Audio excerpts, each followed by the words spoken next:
Hanya saya singkat saja mau kasih tahu, persoalan masalah Papua itu sangat penting.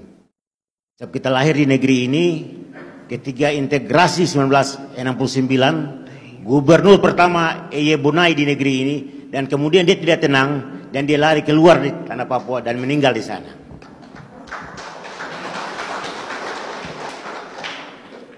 Kemudian Gubernur Frans Kaisepo, dia meresmikan PT Freeport pada 1973. Saya kelas 3 SD di Kokonau, kami pergi ke Bandara Timika, kami menjemput Presiden Soeharto dan meresmikan tambang itu. Tambang itu menjadi masalah bahwa Papua ini kaya dan akan menjadi masalah terus. Saya selalu bilang gold and blood, darah dan emas, kami akan berhadapan di negeri ini. Ketika Gubernur Frans Kaisepo juga memimpin negeri ini, dia juga mengalami hambatan kehidupannya.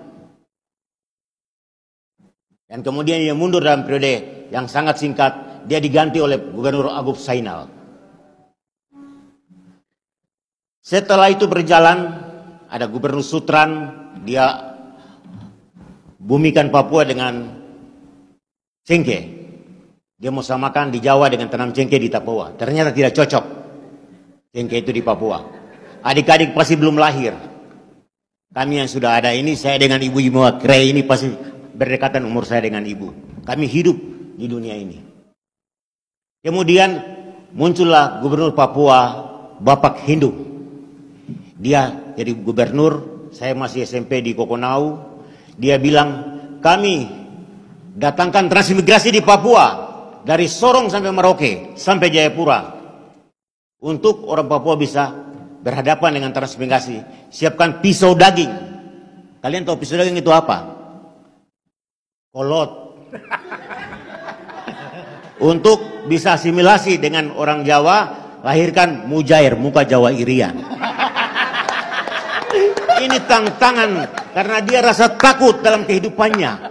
Bapak kita dia rasa takut, dia orang fakta. Dia rasa takut. Akhirnya dia pilih ke sana. Ini terjadi di Papua.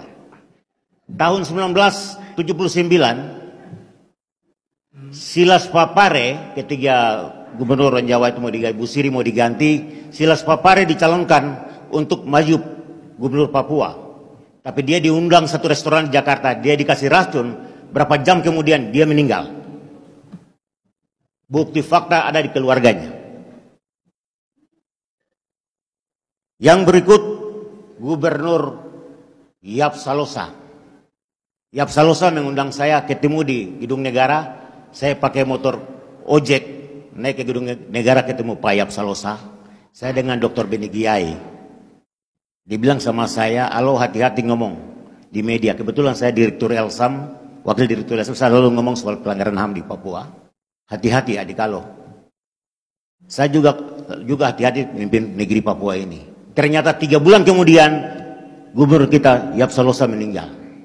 Berarti dia hidup dalam suasana akuarium. Orang Papua menjadi gubernur selalu dalam akuarium, dipantau oleh segala macam kepentingan.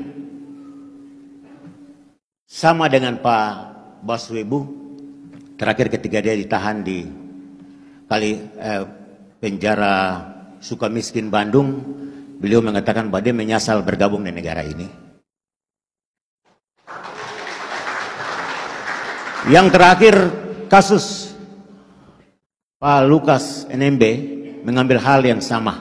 Kalau saya bilang, ini historis Papua, memori pasionis orang Papua, ingatan penderitaan masa lalu orang Papua. Betulkah tidak adik-adik? Ini yang perlu kita lawan penindasan di negeri ini.